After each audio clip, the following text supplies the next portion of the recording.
Hello मित्रों, आज के वीडियो लेक्चर में हम क्या करेंगे कि जैसे 100 वर्षों में अतिरिक्त दिनों की संख्या फाइंड आउट करते हैं। आपको याद होगा कितनी होती है 5। ऐसे ही 200 वर्षों में कितनी होती है 3। 300 वर्षों में कितनी होती है 1 और 400 वर्षों में कितनी होती है 0। तो इसको फाइंड आउट करना सीखेंगे कि किस तरीके से 100 वर्षों में लीप वर्ष की संख्या फाइंड आउट करते हैं, कितने लीप वर्ष होंगे, कितने साधारण वर्ष होंगे। इन सब चीज़ों को आज डिटेल में डिस्कस करेंगे। और यहाँ पर जैसे आपके माइंड में एक क्वेश्चन चलता होगा, वो क्या है कि जो कैलेंडर है क्या वो प्रतिवर्ष नए कैलेंडर बनाए जाते हैं? तो ऐसा नहीं है। जो कैलेंडर है उसकी पुनरावृत्ति 400 वर्षों के बाद हो जाती है। तो यहाँ पर इसको नोट पॉइंट करके लिख लो। यहाँ पर लिखो कैलेंडर की पुनरावृत्ति, कैलेंडर की पुनरावृत्ति 400 वर्षों के बाद होती है। मीन्स जो कैलेंडर बनाए गए थे वो केवल 400 साल के बनाए गए थे। उसके बाद क्या होता है रिपीटेशन, पुनरावृत्ति। अब यहाँ पर इसमें पहला टॉपिक देखिए, 100 वर्षों में, 100 वर्षों में मीन्स 1 से 100 वर्ष की बात कर रहे हैं, ठीक है। अतिरिक्त दिन, अतिरिक्त दिन। तो देखो किस तरीके से ज्ञात करेंगे। तो हम क्या करेंगे, देखो पहले हमें क्या फाइंड आउट करना है, अतिरिक्त दिन। अगर हम इसमें ये पता कर लें कितने लीप वर्ष हैं, कितने साधारण वर्ष हैं, तो लीप वर्ष में कितने अतिरिक्त दिन होते हैं 2 और साधारण वर्ष में कितने अतिरिक्त दिन होते हैं 1। तो सबसे पहले हम क्या ज्ञात करेंगे, इसमें कितने लीप वर्ष हैं, कितने साधारण वर्ष हैं। तो लीप वर्ष के लिए हम क्या करेंगे, इसको 4 से भाग देंगे। कितने आ गए 25। लेकिन आपको पता है कि यहाँ पर 1 से 99 तक तो क्या है वर्ष है, और यहाँ पे जो 100वां वर्ष है ये क्या है शताब्दी।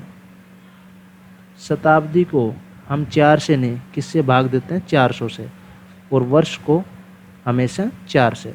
तो यहाँ पर अगर 99/4 करोगे तो पूरा पूरा भाग कितनी बार जाएगा 24 बार। और यहाँ पर अगर शताब्दी को 400 से भाग करोगे तो ये पूरा पूरा भाग नहीं जाएगा। लेकिन जो ये 100 था इसमें 4 का भाग चला गया था, तो यहाँ पर 1 माइनस करेंगे, कितने आएंगे 24। क्योंकि जो ये 100वां साल है ये लीप वर्ष नहीं है और ये 4 से भाग जा रहा है, तो इसका मतलब हमने 1 एक्स्ट्रा कैलकुलेट कर लिया। तो कितना आएगा 24। तो देखो आपको करना क्या है, जैसे अगर मैं 200 वर्षों में अतिरिक्त दिनों की संख्या निकालूंगा तो मैं क्या करूंगा, उसको 4 से भाग दूंगा और उसके बाद जो भी शताब्दी थी उनको अलग से 400 से भाग देंगे। जो जो कैंसिल नहीं होंगे मीन्स जिसमें 400 का पूरा पूरा भाग नहीं जाएगा उतने वर्ष हम यहाँ पर घटा देंगे। तो यहाँ पर केवल एक वर्ष है, कौन सा 100वां, जिसमें 400 का भाग नहीं जा रहा क्योंकि शताब्दी है, इसको 400 से भाग देना था। तो 1 को हमने माइनस कर दिया, कितने आ गए 24। तो यहाँ पर 24 तो क्या होंगे बताओ लीप वर्ष, और बाकी बच गए वो क्या होंगे साधारण वर्ष। तो बाकी कितने बचेंगे 76, ये क्या होंगे साधारण वर्ष। अब बताओ अतिरिक्त दिन कैसे निकालेंगे। एक लीप वर्ष में कितने अतिरिक्त दिन होते हैं 2, तो 24 में कितने होंगे 48, प्लस साधारण वर्ष में कितने होते हैं 1, तो ये कितना आ गया 48 प्लस 76, तो कितना आ गया यहाँ पर 4 और यहाँ पर कितना आएगा 12। तो अब यहाँ पर 124 में अतिरिक्त दिनों की संख्या कैसे निकालेंगे, इसको भाग देंगे 7 से, तो कितना आएगा 7 × 7, कितने बचेगा 5। 5 को जब डिवाइड करेंगे तो कितना आएगा 49 और बचेगा 5। यहाँ पर आप क्लियरली देख सकते हो कि अतिरिक्त दिन कितने दिख रहे हैं आपको, अतिरिक्त दिन, सिंपल सी बात है 5। यही तो बचे हैं। शेषफल कितना है 5, तो अतिरिक्त दिनों की संख्या कितनी आ गई 5। तो 100 वर्षों में अतिरिक्त दिनों की संख्या अगर पूछी जाए तो हम कितनी बताएंगे 5। दूसरी बात, अगर 100 वर्षों में हमसे पूछा जाए कितने साल जो फरवरी है वो 29 दिनों की होगी, तो वो तो लीप वर्ष में होता है, तो वो कितने होंगे, यहाँ पे आपको दिख रहा है 24 साल, मीन्स 24 बार जो फरवरी है वो 29 दिनों की आएगी। तो इससे काफ़ी तरीके के जो क्वेश्चन है वो बन सकते हैं। तो यहाँ पर ये मैंने बताया। अब देखो यहाँ पर 100 वर्षों का ज्ञात किया, ऐसे ही अब हम 200 वर्षों का ज्ञात करते हैं। तो यहाँ पर सेकंड पॉइंट लिखो, 200 वर्षों में 200 वर्षों में अतिरिक्त दिन, अतिरिक्त दिन।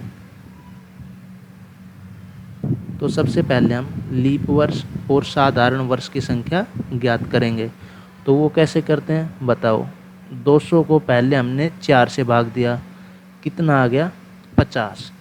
अब हमने शताब्दी को अलग से लिख लिया 100 200, ठीक है। इन दोनों को हमें किससे भाग देना था 400 से। इसमें भी भाग नहीं जा रहा, इसमें भी भाग नहीं जा रहा, तो इसमें क्या कर देंगे -2, कितना आ गया 48। तो यहाँ पर 48 तो क्या हो गए लीप वर्ष, और जो बाकी के बच गए कितने 152 152, ये क्या होंगे साधारण वर्ष। अब अगर इसमें अतिरिक्त दिनों की बातें करें तो 48 गुना 2 प्लस 152 गुना 1। क्यों? क्योंकि एक लीप वर्ष में कितने अतिरिक्त दिन होते हैं 2, और साधारण वर्ष में 1। तो यहाँ पर कितना आएगा 96 प्लस 152, तो कितना आएगा यहाँ पर 8 4 और यहाँ पर 2। अब अगर इसमें अतिरिक्त दिनों की संख्या ज्ञात करें तो इसको 7 से क्या करेंगे भाग देंगे। तो 7 तिया कितना होता है 21, कितना बचेगा 3, और फिर 7 पंजू 35 और 3 38, तो मतलब 3/7। तो यहाँ पर बताओ अतिरिक्त दिन कितने दिख रहे हैं, सिंपल सी बात है, जो शेषफल है वही, तो बराबर 3 दिन। तो 200 वर्षों में अतिरिक्त दिनों की संख्या कितनी होगी, याद रखना है 3 दिन। अब यही क्वेश्चन कैसे पूछा जा सकता है कि 200 वर्षों में जो फरवरी है वो कितनी बार 29 दिनों की आएगी।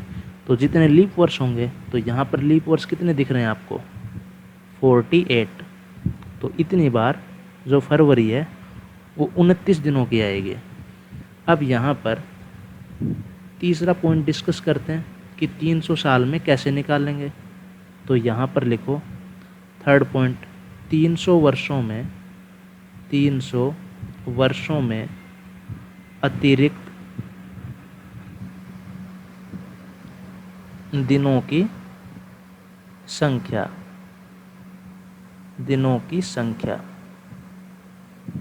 तो यहाँ पर देखिए क्या करेंगे, सिंपल सा प्रोसीजर है लीप वर्ष निकालने का। पहले तो इसको 4 से भाग दे देते हैं, कितना आएगा बताओ 75। लेकिन शताब्दी को तो हमें किससे भाग देना था 400 से, तो 100 200 300, इनको तो हमें 400 से भाग देना था, हमने तो 4 से दे दिया। इसमें भी भाग नहीं जाएगा, इसमें भी, तो माइनस क्या करेंगे 3, तो कितना आएगा 72। तो यहाँ पर क्या लिखेंगे 72, तो क्या होंगे लीप वर्ष, और बाकी के बच गए वो क्या होंगे साधारण वर्ष।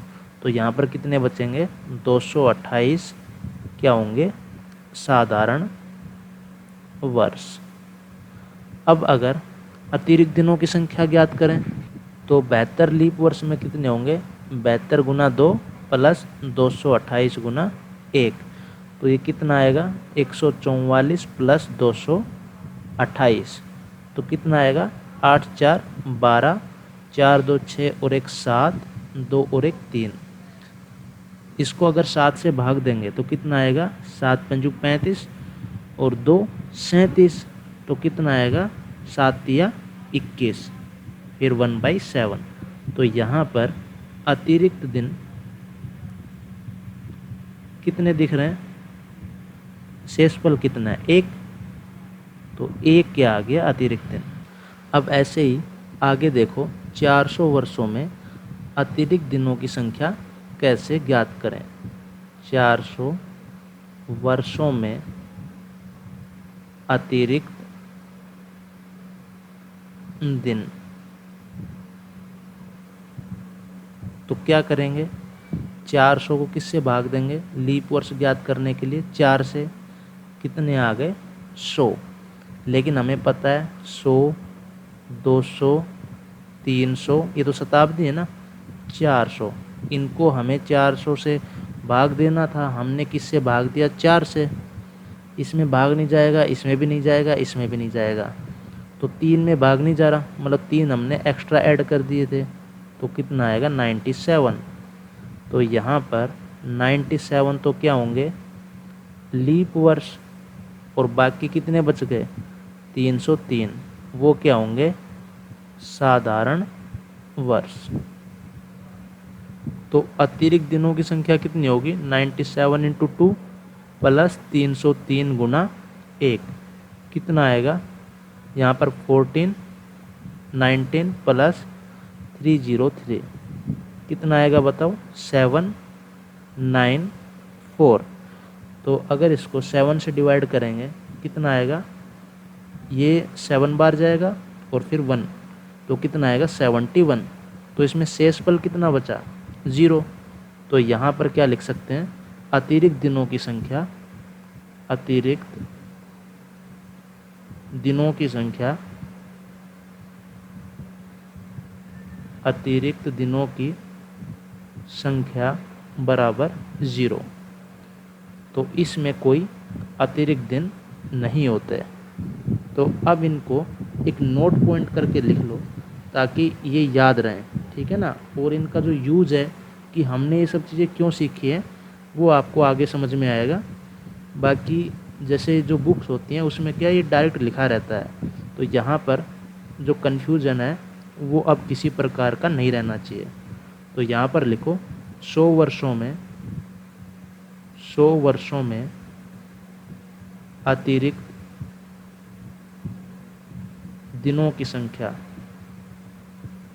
अतिरिक्त दिन तो कितने होंगे, 5। 200 वर्षों में कितने होंगे बताओ, 200 वर्षों में अतिरिक्त दिन कितने थे, 3। ऐसे ही यहाँ पर देखो 300 वर्षों में कितने थे, यहाँ पर हमने ज्ञात किया था 1, और 400 वर्षों में कितना था, 0। तो इसको आपको याद रखना है कि 100 वर्षों में अतिरिक्त दिन 5, 200 वर्षों में 3, 300 वर्षों में 1 और 400 वर्षों में 0। अब यहाँ पर देखिए, अगर हमें ज्ञात करना हो कि 700 वर्षों में अतिरिक्त दिनों की संख्या कितनी होगी तो हम कैसे ज्ञात करेंगे, ठीक है। तो यहाँ पर एक तरीके से उदाहरण के रूप में आप लिख लो। तो पहले उदाहरण की बात कर रहे हैं, 700 वर्षों में अतिरिक्त दिनों की संख्या।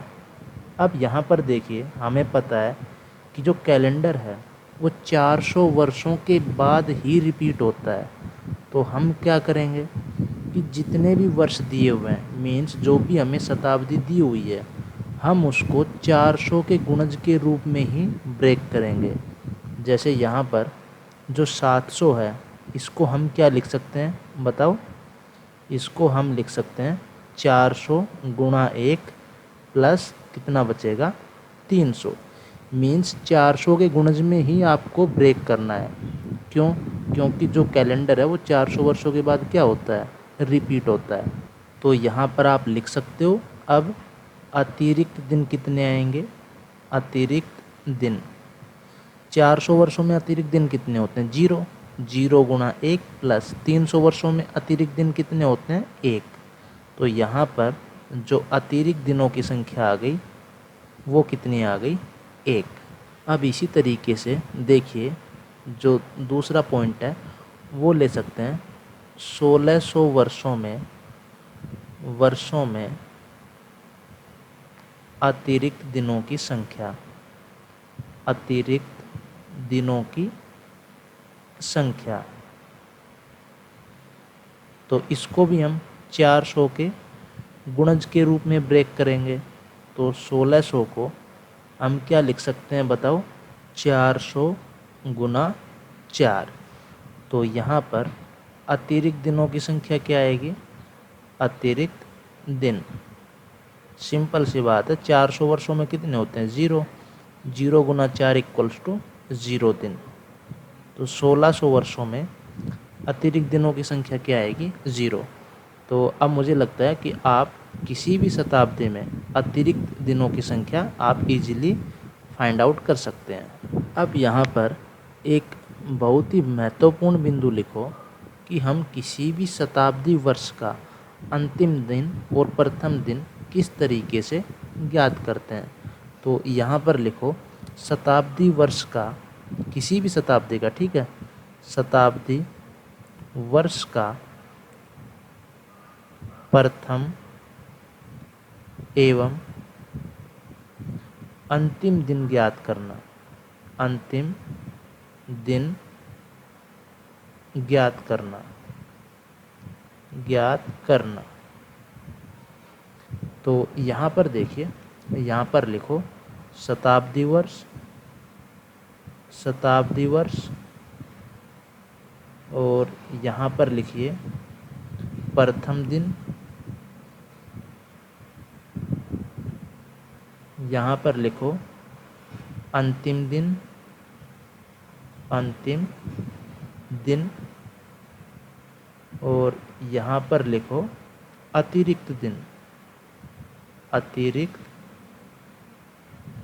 दिन।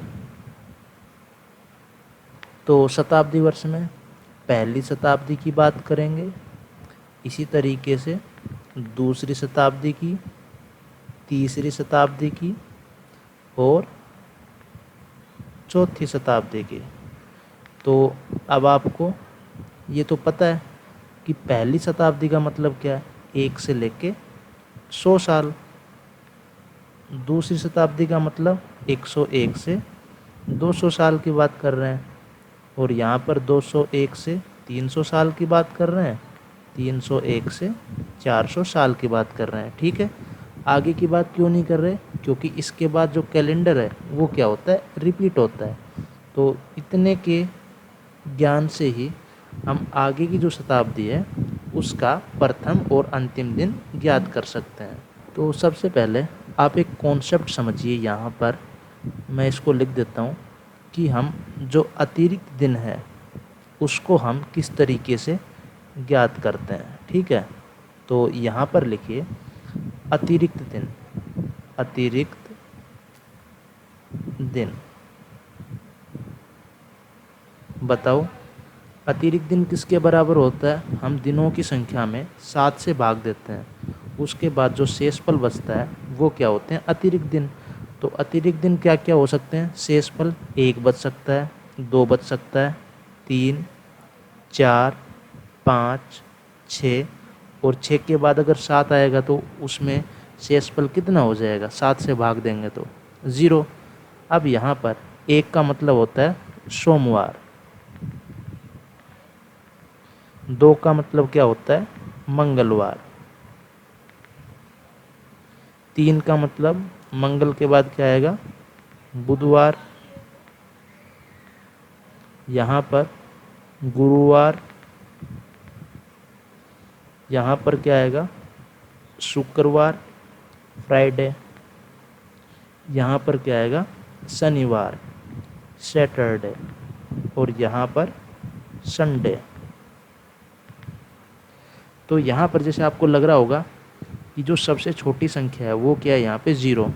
तो 0 से सोमवार स्टार्ट करना चाहिए था, लेकिन अगर आप यहाँ पे ध्यान से देखोगे तो ये 7 से भाग देने के बाद शेषफल बचा है, तो 0 को हम सबसे बड़ी संख्या के रूप में मान रहे हैं यहाँ पे, ठीक है ना। एक्चुअली में वो क्या था, 7 को 7 से भाग दिया तो क्या हो गया, बताओ, शेषफल 0 बचेगा ना, इसलिए वहाँ पर क्या है 0।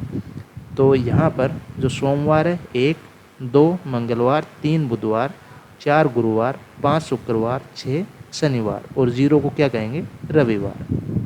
तो यहाँ पर ये चीज़ समझ में आ गई।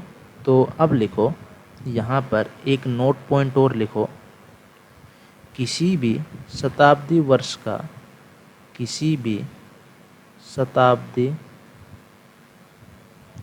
वर्ष का अतिरिक्त दिन ही, अतिरिक्त दिन ही उसका अंतिम दिन होता है, अंतिम दिन होता है। तो यहाँ पर बताओ, 100 साल तक हमने अतिरिक्त दिन कितने निकाले थे, 5, 200 के लिए 3, 300 तक 1 और 400 के लिए 0। अब हमने बताया कि जो शताब्दी का, अब यहाँ पर क्या शताब्दी वर्ष तो है, पहली शताब्दी, दूसरी, तीसरी, चौथी, इनका जो अंतिम दिन है वो किसके बराबर है, अतिरिक्त दिन के बराबर। तो अतिरिक्त दिन 5 का मतलब क्या है, शुक्रवार, शुक्रवार। यहाँ पर आप देख सकते हो क्या है, शुक्रवार। इसी तरीके से 3 के लिए क्या है, देखो यहाँ पर क्या है, यहाँ पर बुधवार, ठीक है। तो यहाँ पर लिखो क्या आएगा, बुधवार। इसी तरीके से 1 के लिए क्या होगा, सोमवार और 0 के लिए रविवार।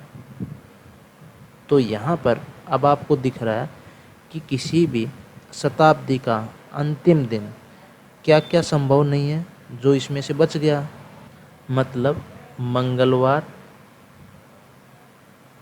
और क्या बच गया, यहाँ पर देखो गुरुवार और क्या रह गया, शनिवार।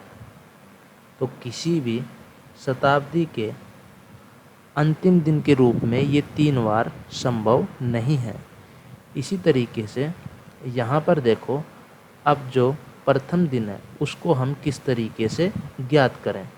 तो मुझे बताओ, अगर 31 दिसंबर 2001 के बारे में हमें बता दिया जाए तो क्या हम 1 जनवरी 2002 के बारे में नहीं बता सकते, उससे अगला दिन ही तो होगा।